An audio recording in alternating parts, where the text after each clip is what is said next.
Oh, yeah. Oh, yeah.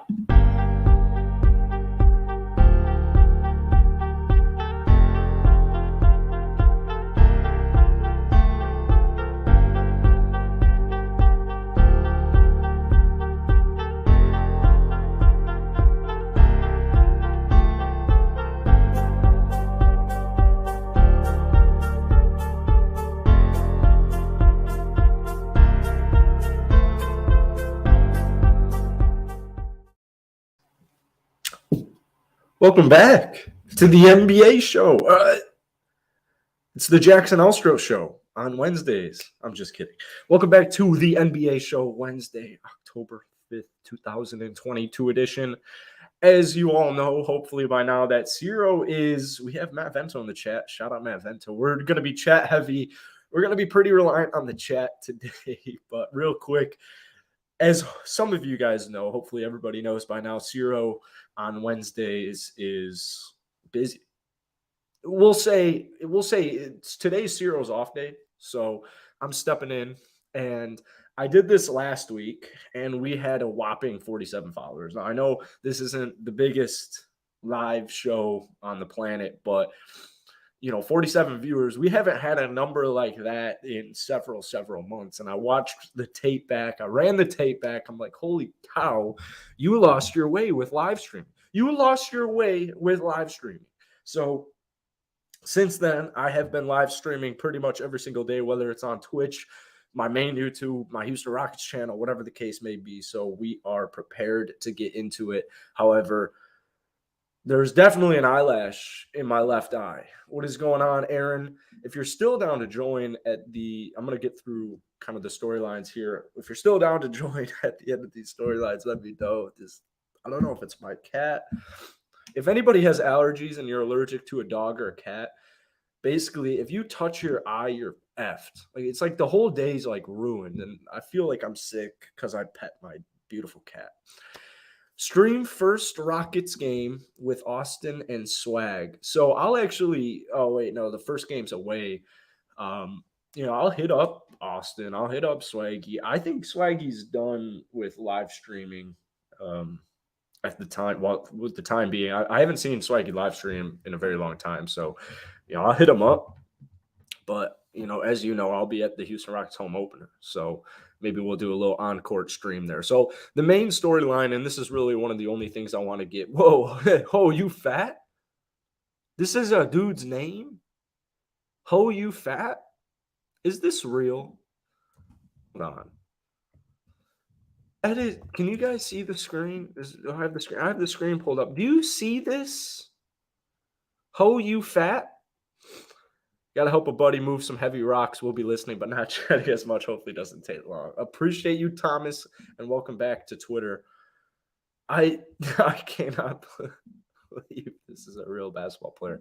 Let's before we get into the Vic and Scoot talk, who is Steve Ho You Fat? What is going on? So we got an article here from Gilbert McGregor.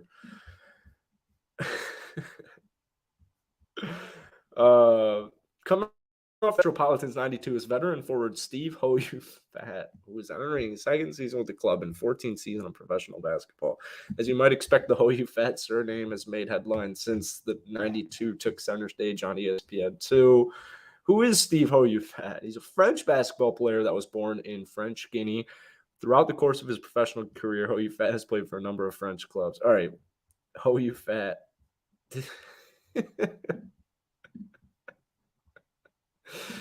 That is very much real, Matthew. All right, so let's get into some Vic talk. I have never seen that before. I have not seen a name like that before. So Victor Wembanyama, as I was really talking to, Cyro and I talked about Vic. I can't remember if it was a week ago or 2 weeks ago. I can't believe how fast time flies these days. I don't know if anyone else relates to that, but I made a whole video, or I made a whole debate. I debated Vic for a minute. Cyro was pretty much in agreement with me. I saw one of his tweets today saying this is a little overhyped because I think the tweet was saying we haven't seen a prospect like this come into the NBA since LeBron James. And I agree with Cyro. I think that comparing him coming into the draft like LeBron James is. There's no way. I don't think that happens. We still have a long ways to go, but I don't think that happens. Maybe Zion Williamson is the next best comparison. When Zion first came into the league, when he was about to get drafted, there was a ton of hype for him. And there was a ton of hype for him all season. People were literally tuning into Duke basketball games just to watch future NBA star Zion Williamson. We might have a similar thing with Vic. The only issue is Vic plays for the Metropolitans 92, and he doesn't play for Duke University. So, Vic not being in college is probably going to limit his, as far as America basketball fans go, it's going to be a lot harder to watch him. There is no way Tari Eason is better than Victor Wembanyama. Victor Wembanyama is as special as they come, guys. It's kind of hard to really explain Vic. I mean, the explanation is he moves like Kevin Durant. I know a lot of people, like my Rocket fans, like saying, and myself included, Jabari Smith Jr. reminds me of Kevin Durant. Well, that's just me being overly optimistic. If we're looking for a legitimate comparison to a 7-footer who can shoot from anywhere on the basketball court, that's Kevin Durant. Victor Wembanyama is 7'3". He's listed at 7'3", but I'll tell you this, Victor Wembanyama is probably 7'6". He's probably 7'6". Unless you're watching, and I wish I could pull up some Victor Wembanyama clips, unless you're watching Vic play, you probably have a take like Matthew here where you think Tari Eason is better. Tari Eason's a good basketball player, but you just can't put into words Victor Wembanyama. He can handle it like a guard. When he even just does a simple crossover, this man at 7'6" gets so low. The way he can contort his body to however he needs to take a certain shot is unreal. And one thing I was talking about with Cyro last week was, you see this stat right here. He shot 7 of 11 from downtown. He had 5 blocks. I think the last NBA player to do that was Danny Green, as funny as that is. But, we're playing a G League team, right? So we're taking that with a grain of salt. However, G League, you still have a ton of basketball talent on this G League squad, specifically with Scoot Henderson, who will probably be numbered the second pick in the draft. Well, the thing with Victor Wembanyama is when you watch the tape, and you even watch the tape of his bad games, or just watch his misses, anytime he pulls up from downtown, Vic at 7'6" will take a logo 3. He'll take a logo 3. But when he takes these deep threes and even some three-pointers, most three-pointers in general, because he was sub 30% last season, he's a little short.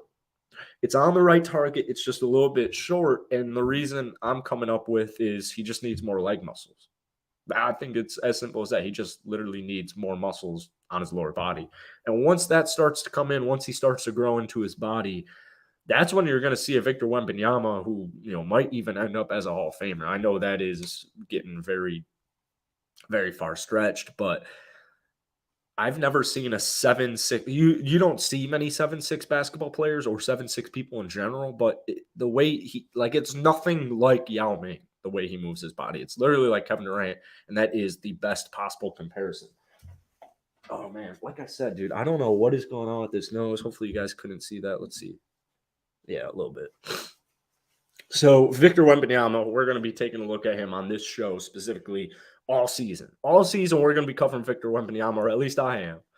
Hopefully, I think Cyro would be down to do that as well. But, you're not going to hear too much about Victor Wembanyama unless you're looking up a YouTube video, or right now there's a little bit of hype in national media because this game was on ESPN2, and he dropped 37 points. Now, moving down to Scoot Henderson. Scoot's a really solid basketball player, and if Vic was not Victor Wembanyama, if Vic wasn't in this draft class, Scoot Henderson would be the first pick. He'd definitely be the first pick. He's a go-getter. He's a playmaker. He's a franchise guy. Whoever ends up getting Scoot, you can't predict the lottery, but if we were going off Force Records, I would probably imagine the San Antonio Spurs get Victor Wembanyama, and number 2, Scoot Henderson goes to, hopefully not Indiana, sorry Pacers fans, either Indiana, Houston, Oklahoma. I guess Orlando and Detroit are in there, but I think they'll be a little bit better than Oklahoma and Houston. So whoever gets Scoot Henderson is they're gonna absolutely love it. They're definitely going to absolutely love it. So, all right, let's see what else Cyro had. Cyro had a bunch of rock moving time. Hell yeah. He had some stuff here in it. Hit that like button, everybody. That's greatly appreciated. Patrick Williams. Wow, we're talking Patrick Williams. I don't. I apologize, guys, because I don't know how. I actually don't know how he pulls up these pictures, but let's see.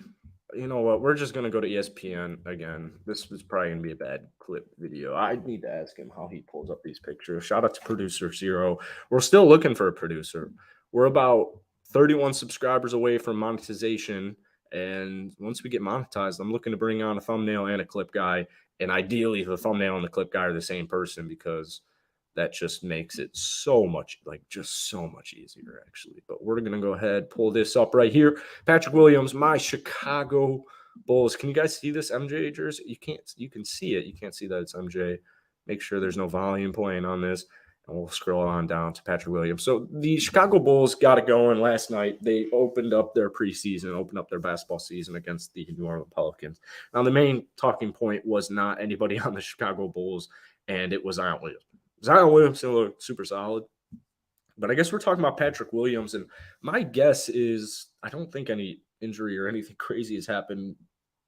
I really hope that's not why he's in the title of this video, but I was surprised by how much the starters went out there first. Like Vucevic and DeRozan both played 23 minutes each.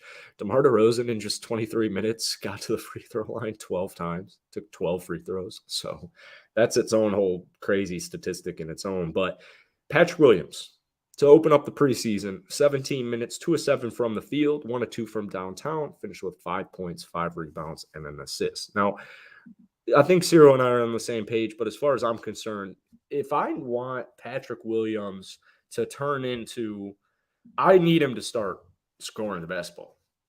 You know, there are countless times, more so in his rookie season rather than last year because he was injured for most of it and didn't come back until the end. But with Patrick Williams, there were way too many open shots that he passed up last season. And I really hope it's not a confidence issue because that would be super not ideal. But the reason I have these playoff statistics right here is because this is where you saw Patrick Williams in that series against the Milwaukee Bucks where we ended up losing. Man, I miss Lonzo Ball. We ended up losing to the Milwaukee Bucks, but Patrick Williams kind of reminded me almost of OG. Like he was a worse and less consistent OG Anunoby in the postseason. You can see the stats right there. In the playoffs, he had about 12 points a night, 5.4 rebounds, almost an assist, about half a block, a steal per game, shot 47% from the field, and only 33.3% from downtown. Now, like we said, he was coming back from injury. He only played 17 games there. Most of them, all of them, just about were at the end of the season because he got injured right out of the gate. But in these last 2 games against Milwaukee, he was a 20-point per game scorer.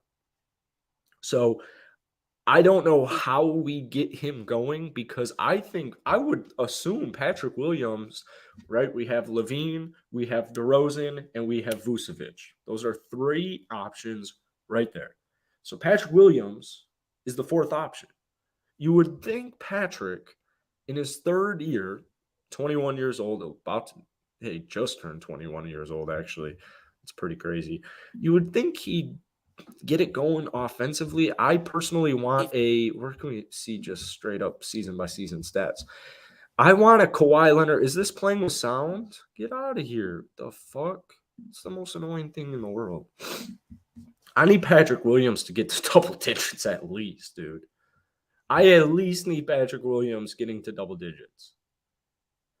My guess is he's going to be our starter.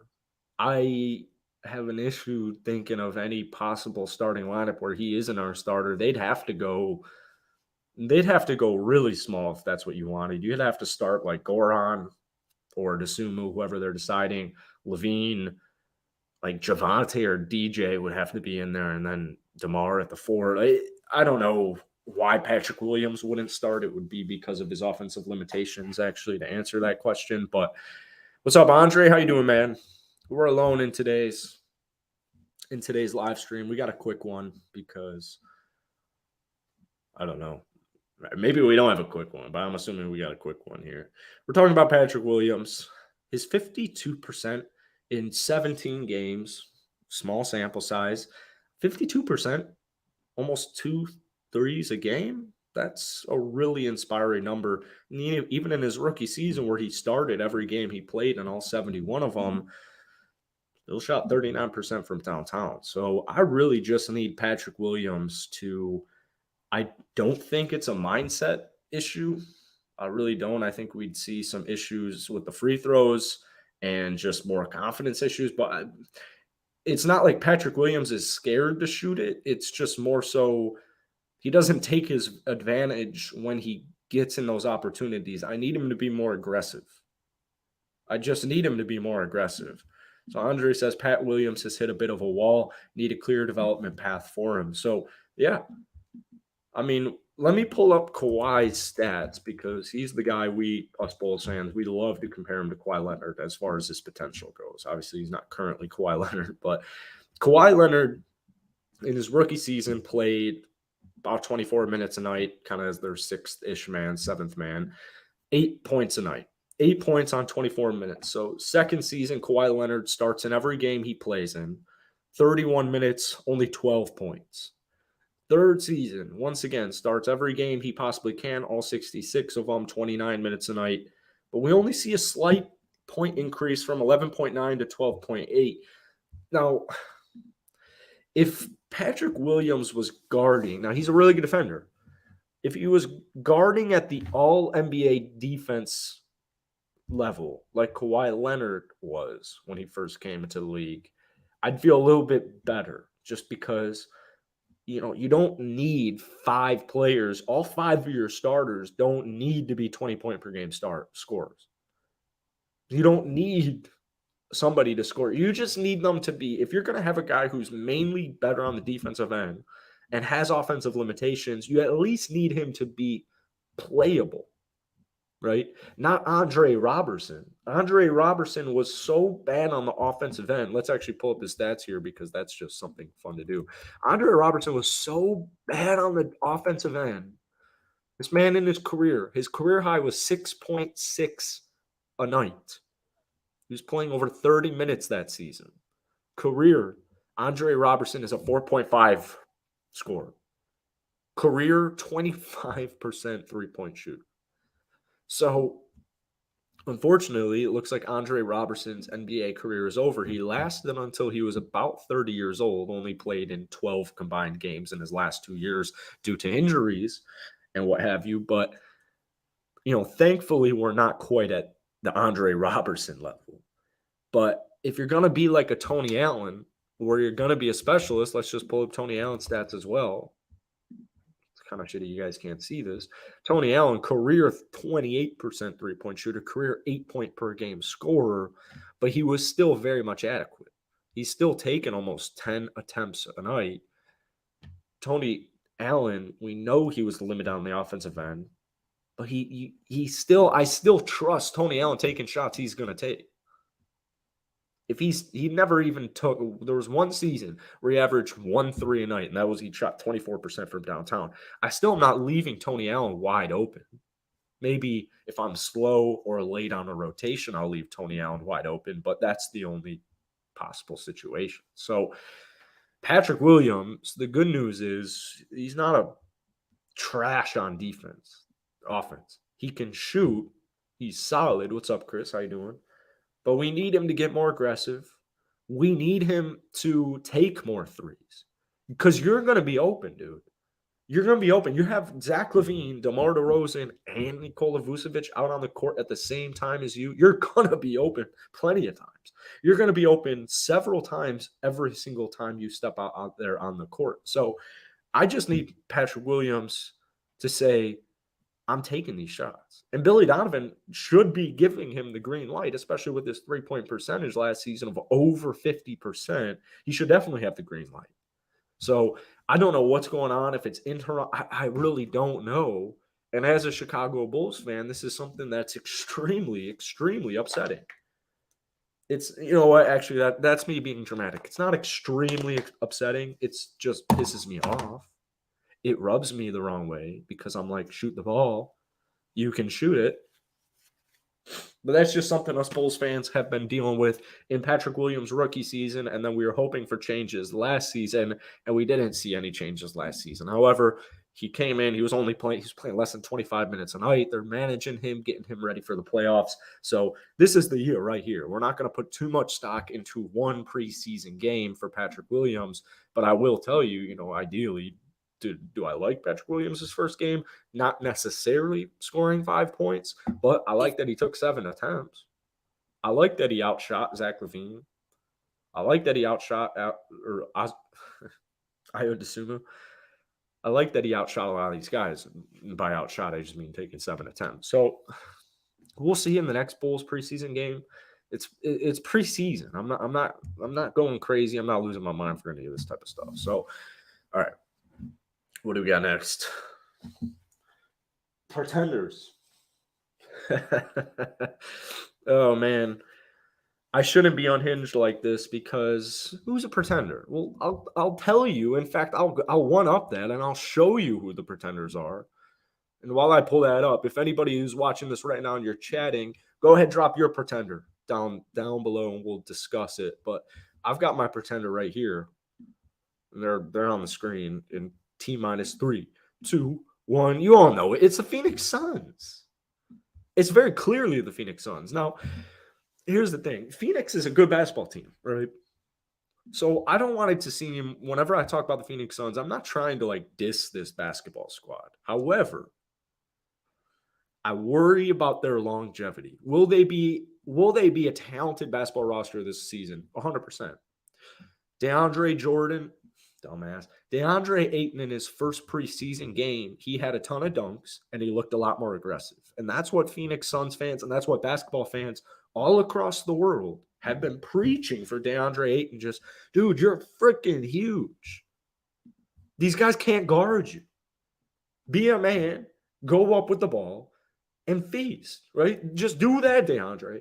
But for some reason, DeAndre Ayton's effort for a lot of times, not all the time, not majority of the time, but at times, DeAndre Ayton, when he's out there on the court in live basketball, looks like he would rather be anywhere else. I don't know if that's just his charisma. I don't know if that's just how he carries himself. I'm just going to be honest with you. I don't think that's how he does. I know there's a ton of dysfunctionality in Phoenix right now. Him and Monty didn't talk to each other all offseason. Now, I've never been in the NBA, clearly. Look at me. I've never been in the NBA. But I would tell you this. If I was in the NBA, I would talk to my coach at some point from May to freaking October. We would talk at least one time. Now, maybe Monty Williams was talking or attempting to talk to DeAndre Ayton. DeAndre Ayton was like, nah, I'm all set. I'm just going to leave this be until we actually have to talk to him. Nobody's confused that the Phoenix Suns are extremely dysfunctional right now. When Jay Crowder wants out, you know something's up.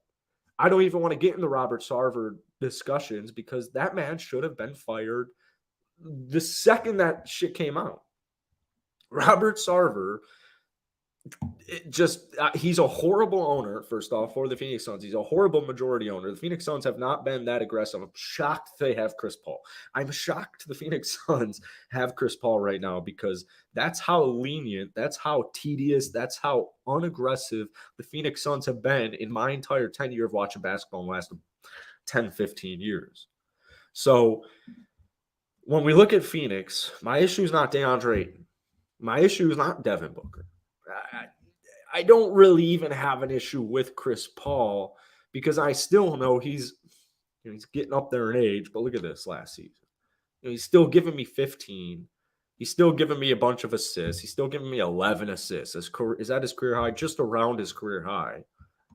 But at 37 years old, he'll be 38 come playoff time. That's more so where my concerns lie with Chris Paul. Is first off, he's never won a championship before. He's a very good basketball player. Phoenix Suns want to win a championship. I need Mikal Bridges to take a huge leap. I need Cam Johnson to take a huge leap. I need Cameron Payne to establish himself as a backup point guard.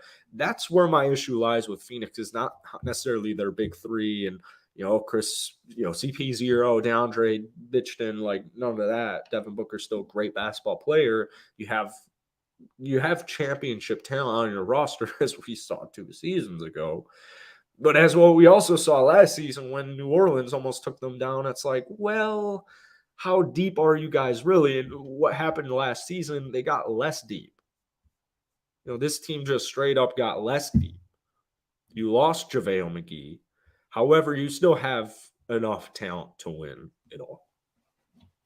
I have concerns about the backup guards. I think that Frank Jackson and Damian Lee, and I'd even throw in Dwayne Washington Jr. on this list, they're really enticing. They're really interesting basketball players. Is it enough? I doubt it. They're going to get the job done, and they're going to be able to get the job done at an adequate level, but I don't think Frank Jackson, Damian Lee, or Dwayne Washington Jr. necessarily elevate you. Cam Payne, my former Chicago Bull, I have a lot of bad blood with Cam Payne because when he played for the Chicago Bulls, he was probably the worst player in the NBA. I mean, his stats don't really back that up. I mean, his stats really aren't even that bad, but, us Bulls fans, when we had Cam Payne, we were like, this guy sucks. I was shocked he remained in the league after Chicago, but that's just, once again, me being biased, not liking what he did for us. So, Cam Payne, Landry Shamet, is that enough? I don't think so. We'll see. Losing Jay Crowder is going to be big.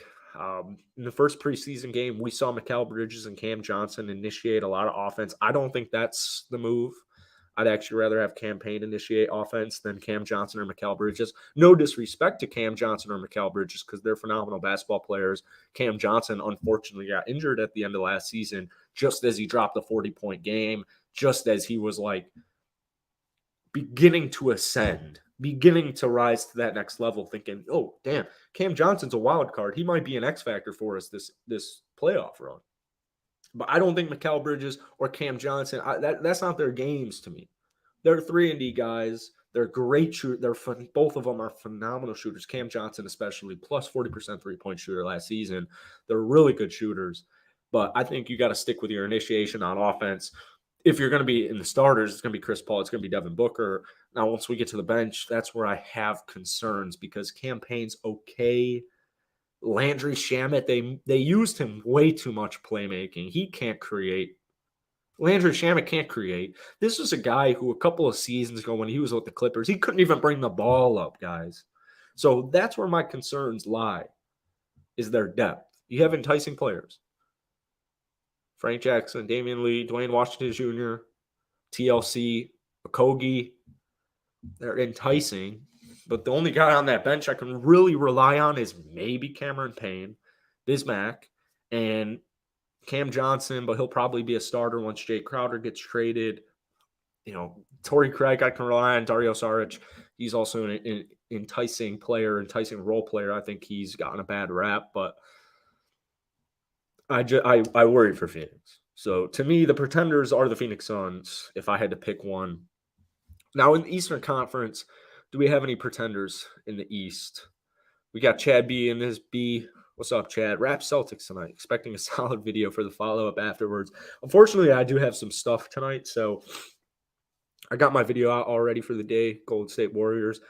Maybe I'll go ahead, post a Raps video late at night like I did last night. I posted a Raps video at like 11, and it did pretty well. It was like 500 views, something like that. So maybe I just have to watch the whole game.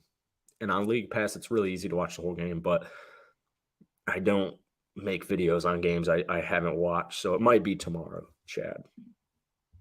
Speaking of pretenders, in the East, I'm trying to look at this here. Maybe the Boston Celtics, but they still have too much talent. So I think really for me, the biggest pretender as far as contenders go, it's going to be the Phoenix Suns. All right.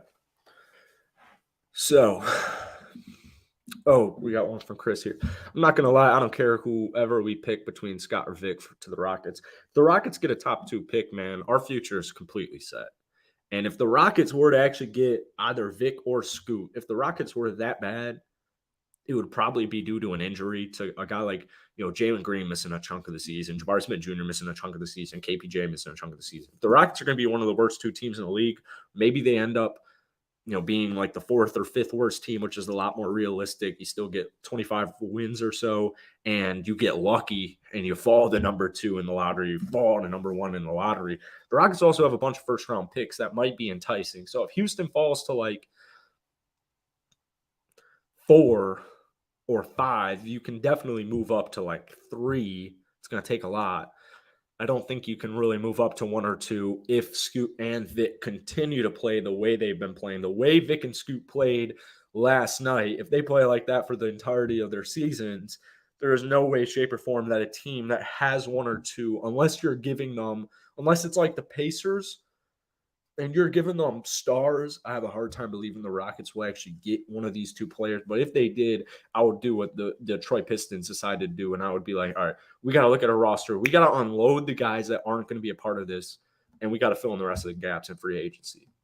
And that's when you start looking at guys like Jaylen Brown, Chris Middleton, et cetera, et cetera. The Rockets get Vic, it's over. I mean, it's just completely over. And as Chad's saying right here, Victor's health is going to be the biggest thing. When you're 7'6", thankfully I'm 5'8.5", 5'9" with shoes, ladies. The issue is injuries. That's really what it comes down to, and that's why I personally want Victor Wembanyama to continue to get bigger, especially with his lower body. I mean, what I learned from Chet getting injured in the Pro-Am, Pro League game, bro, there's no way Chet's working out his foot. If you're of that stature, now Chet's body is different than Vic. Vic can put on a little bit of muscle. Chet has the same body as like Cyro, where I forget what that body type is, but it's just really hard to pack on muscle. It's like Kevin Durant. Like, you just can't really pack on muscle. Vic can pack on some muscle. And so to me, I'd start doing leg exercises. I'd start doing foot exercises. Now, thankfully for me, I don't do foot exercises because I'm 5'9" and I'm not dunking. I can't dunk. I don't have to work on my lands. I don't play professional basketball. Like, we're different. But if I was him, I'd learn from Chet and I'd be like, all right, it's time to start working on my foot. It's time to start working on my ankle. And hopefully Vic's already been doing that, because health is going to be the biggest factor. I mean, we look at Yao Ming's career. Yao Ming, injuries prevented it, really. That's what it is when we're talking about these tall-ass dudes. If Vic could go most of his career without getting crazy-ass injuries, you're looking pretty good.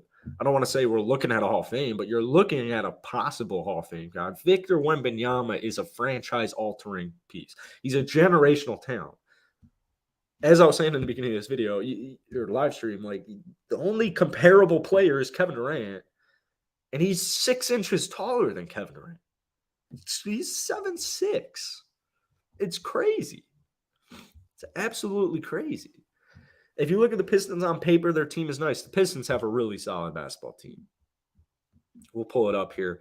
They have a really solid basketball team, and I'm still a big fan in saying that Bohan, especially, we were already on this live stream, both Cyro and I were already pretty big on the Detroit Pistons as far as, the future is really nice.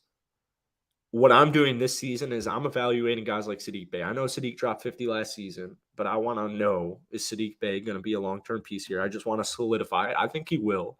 I just want that solidified. I want a follow-up season with slightly improved stats. If he went 16-5-3, I'm fine with 18-6-4. Like, I'd be really actually happy with 18-6-4 with Saddiq Bey. So Detroit's really deep, and you have guys like Alec Burks. You have guys now like Bojan Bogdanovic, who's going to be a starter. You have Nerlens Noel, who's already come out and said, I want to be a depoy. I want to be on first ballot all defense. That's what I want. So Detroit, when I look at this team, I view them as already a playing team. And once they got Bojan Bogdanovic, I'm like, they're definitely going to be competing in the play-in. Even if for some reason things don't go entirely their way, they should be. Oh, you guys can't even see the damn screen. I apologize. This is a good basketball team. Their veterans make them definitely somewhere near the plane. At worst, I think they'll be like the 12th seed in the East, and some injuries would have to occur to that, and there have to be some injuries to their young Gs. All right. We got Jalen Johnson. How's it going, man? If we get the first pick as Rock fans, it's over. We're going to be the next dynasty. I really think it's that simple, man. Tari Eason is a generational talent. I don't think he's a generational talent. However, if he keeps playing, even if he's playing the way he did in preseason, where you're going 21-10, that to me, that's not generational. That's just a possible future star. I mean, Tari Eason might genuinely be a future star. He's that jack of all trades. He's that Swiss Army knife, and I can't wait to see how Tari Eason does in the regular season, because preseason's its own thing, but he's so good. He's such a workhorse. He has very high IQ. Tari Eason, you can just tell he knows what he's doing. He's put in a lot of work, man. He was already good before he got to LSU, but once he got to LSU, that was really where he turned himself into almost a lottery pick. And, we know Jabari. We know Jabari's a really talented basketball player, 6'11", solid on the defensive end, can shoot from anywhere on the court, as we already saw in the first preseason game. So Jabari Smith Jr. is an absolute gem. I think the Houston Rockets got not lucky with it, with missing out on Chet, but that was a big thing for us, just like Jalen Green versus Evan Mobley. So the Houston Rockets have a lot of young talent, and I was talking about this in my live stream last night on my Rockets channel. Even Ty Washington Jr. The thing you got to remember about Ty Washington Jr. is he was supposed to be a lottery pick, and what happened? Well, he ended up getting injured, and had Ty Washington if Kentucky, John Capillari, if he decided to just sit him out for the entirety of the season, once he got injured, Ty Washington would not be on the Houston Rockets, and he would have been a lottery pick. So Ty's a really solid player. Models his game after Chris Paul. And once you realize that, if you didn't know he models his game after Chris Paul, it's all going to make sense. It was probably on a lot of people's tip of their tongue on the way he plays, the way he, you're 6'3", he's 6'3". So you're lacking a bunch of size in today's day and age of the NBA.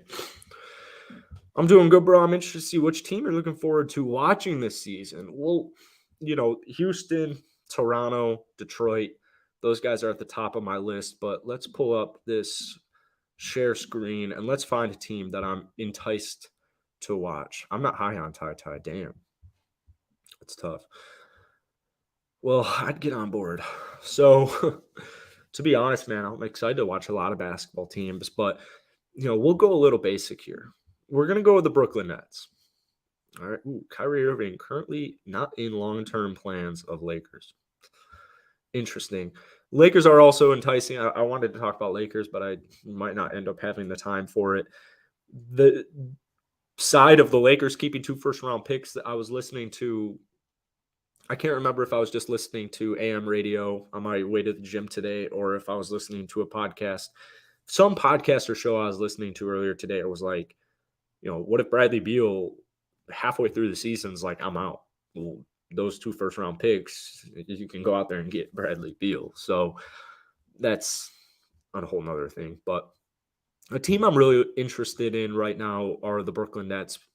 If you've watched my videos or if you've watched some streams this summer, I had a lot of concerns. I had a lot of worries for Brooklyn.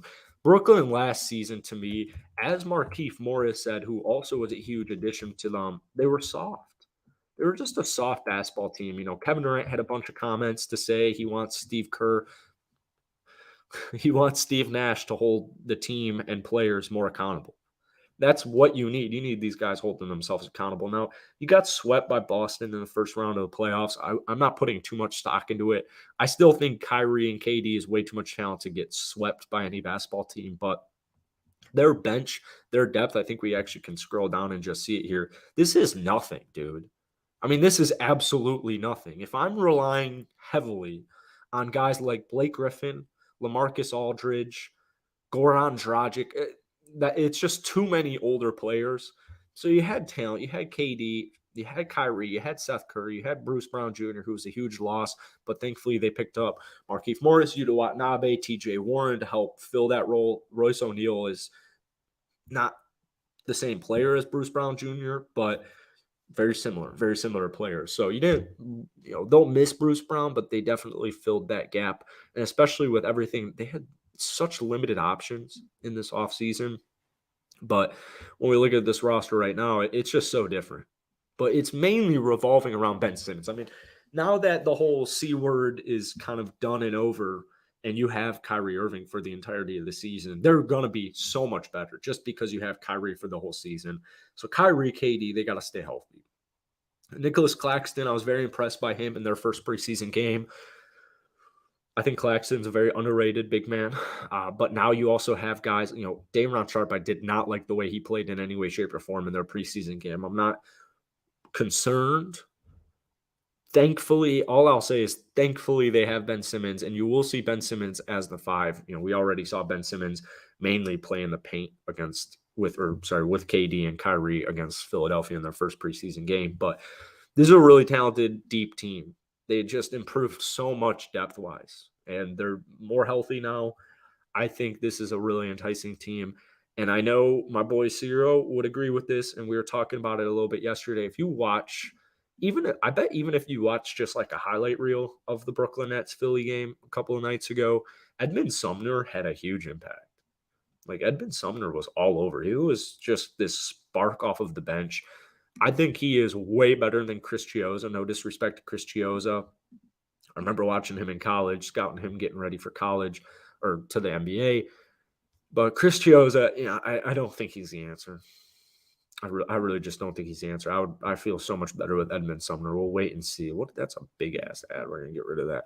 But the Brooklyn Nets last season, they had the 20th best defense, or it was 19th or 20th best defense in the league, or worst defense in the league. So they made a bunch of nice adjustments, and don't be fooled. TJ Warren, Edmund Sumner, even, but mainly Royce O'Neal, Markieff Morris, Yuta Watanabe, they're going to have huge impacts on this team. I think Wood will be a star with Jalen and Jabari this year. Are you saying Christian Wood would have been a star with those players, or he's going to be a star and also Jalen and Jabari are going to be stars? Christian Wood is perfect for Dallas. I don't care who Dallas thinks they're deploying in their starting lineup. I really don't. I get JaVale McGee wanted to go to Dallas because they offered him a starting role. Well, that's great. JaVale McGee is a starting capable center. He had just had one of the best backup center years of all time that I've ever seen. It was the best. JaVale McGee was the best backup center last year in the league, and it wasn't even close. At this age, at this point in his career, is he a starter? Personally, I don't see it. I think he's just better depth, better bench help. Maybe he'll be a plug-in starter. Maybe he'll close some games depending on the defense. But Christian Wood, he can move off ball. He can shoot. And when you have heliocentric offenses like Luka Doncic and the Dallas Mavericks, players are open. Luka's going to get double teamed. They're going to trap him. And you're going to have guys open just like you do with, DFS, Reggie Bullock, Tim Hardaway Jr. These guys go off. You need cutters, you need rim runners, and I think Christian Wood, especially as a lob threat, like we saw, very similarly what we saw in the first 10 or so games when James Harden and Christian Wood were on the same basketball team. Christian Wood's first game with Houston after he got signed to that contract, it was a 30-point game. James Harden dropped 44 and 17. I remember it like it was yesterday. I think Christian Wood dropped exactly 30 and 10, but it might have been 31, 32, 33, something like that. He dropped 30 points. So Christian Wood, very soon, I would think at the most a month, will be in a starting. He'll be in the starting lineup. I really, my biggest concern with Dallas is the loss of Jalen Brunson. But thankfully, they have Spencer Dinwiddie. Spencer Dinwiddie was a great get at the trade deadline. Helped them out in numerous ways. You have Hardy. We'll see if Hardy can, be that guy for him this upcoming year. I think Dennis Schroeder would have been a nice move. If Dallas can find a way to get Jay Crowder, I don't know what it would take. I've seen some possible trades like Dwight Powell and a first-round pick, something like that. That's something I would do. So Dallas is an enticing team in its own regard. But, all right. Seems like the chats have stopped coming in here. We're down to 3 viewers. This stream, I think, went a lot better. So hopefully you guys enjoyed it, because for probably about 2 more months, so about 8 more times, I think it will be me solo. I definitely, Aaron, if you're watching this still, I definitely want to get guys like Aaron in, but I didn't want to just kind of solo this because I put in a lot of work this week to get back to streaming, and you know, yeah, that's it. So thank you everybody for watching this live. Thank you everybody for watching it post live. I hope you guys enjoyed it. Go ahead, drop some chats down below or some comments down below. Hit that like button, hit that sub button. We're about 31 subs away. I actually want to end this video talking about Kai Soto, because Kai Soto like just gets the people going. So we're gonna go ahead and pull up this game real quick, so I have something on the screen, because I'm going to clip this probably right after this live stream and try and get us to monetization. Kai Soto, shout out Kai Soto, because thank you, Thomas, you as well. Appreciate you, man. Kai Soto, like, single-handedly got my Lakers channel. My Lakers channel is like the first, it's got like a 200,000 viewed video, like 300K. Kai Soto, like, literally got me monetized on a couple of channels. But I do want to talk about him a little bit. So, because I'm the editor, we're gonna do this. We're gonna start clip. Oh shit, I don't have the screen showed. All right. So Kai Soto. Now, I made a video on Kai Soto yesterday on my main channel. Shout out to anybody watching from the Philippines, because you guys show so much love. It is unreal. Now, here's the thing with Kai Soto. He's still a very raw basketball player, right? He's listed, depending on where you find your information. Let's see if ESPN has a listing for him. He's between 7'2" and 7'3". So they got him listed at 7'2". Kai Soto's at least 7'2", 230. I thought that in the first game against Phoenix, now keep in mind, the NBL and the rest of the world, actually, they're not far off from the NBA. The NBL, EuroLeague, there's a lot of talent, and you see it every year. Somebody from overseas comes in, breaks out. This year it'll be Santi Aldama, but Kai Soto is a really intriguing player, and if he makes it to the NBA, which I think he will, he has a very, very solid background as far as his heritage goes. His dad was a PBA player. His uncle was a very successful Filipino basketball player. So he's got the talent. He's been playing street ball ever since he was a little kid with grown-ass men. He has the height. He has the size. He's putting on the mass. And although we only saw 18 minutes, this was something I talked about before we saw Kai Soto play. When Cyro and I were live streaming, I think, when was it? It might have been last Friday, and we were talking about the 36ers playing the Suns. We were saying my big thing was, how much is Kai Soto going to play? Because last year he was, first off, still extremely raw. Kai Soto just turned 20 a couple of months ago. So last season he was 19 in his first season with this basketball association, and they didn't play him much. Like, he literally played an average less than 10 minutes a night. So you'd see flashes, you'd see glimpses, but for most of it, it was here and there, or maybe it was in garbage time or what have you. So seeing Kai Soto actually in technically a preseason basketball game, although you have guys like Craig Randall who just absolutely cooked, Franks cooked, Cleveland cooked, it really felt like, they made 24 out of 43 threes. They shot 56% from downtown. So the 36ers were on fire from deep. But, first off, look at McCarron. He had 16 assists. This is a really good basketball team. But Kai Soto, it looks like he's poised for a better role. And the reason I bring that up is because when I was scouting Kai Soto, when there was the possibility that he could be drafted, that some team could possibly draft him, I know there's a bunch of people hate Kai Soto's agent. I won't even get into that. But one big thing, whenever I would make a Kai Soto video saying the 36ers, they recognize, look, we have Kai Soto. He has almost like the whole nation of Philippines backing him, coming to our games, buying his jerseys, just supporting our basketball team, bringing so many eyeballs, that there were some people saying they're not playing Kai Soto because they want to retain him. And, even if there actually is some truth to that matter, it's great to see Kai Soto almost get 20 minutes off of the bench, because keep in mind, this is a really good team. The 36ers, look at this, dude. They have 2 30-point scorers. They have 4 double-digit scorers in their starting lineup. You have to build your way up to it still. So hopefully we see at least 18 minutes a night being averaged from Kai Soto because he was in the right place at the right time a lot. He needs to get a little bit better on the defensive end, needs to get more reps, needs to become a little bit better of a rebounder as well. 2 rebounds is not what I like to see. However, this was a very high scoring game. Not too many people were missing basketball shots.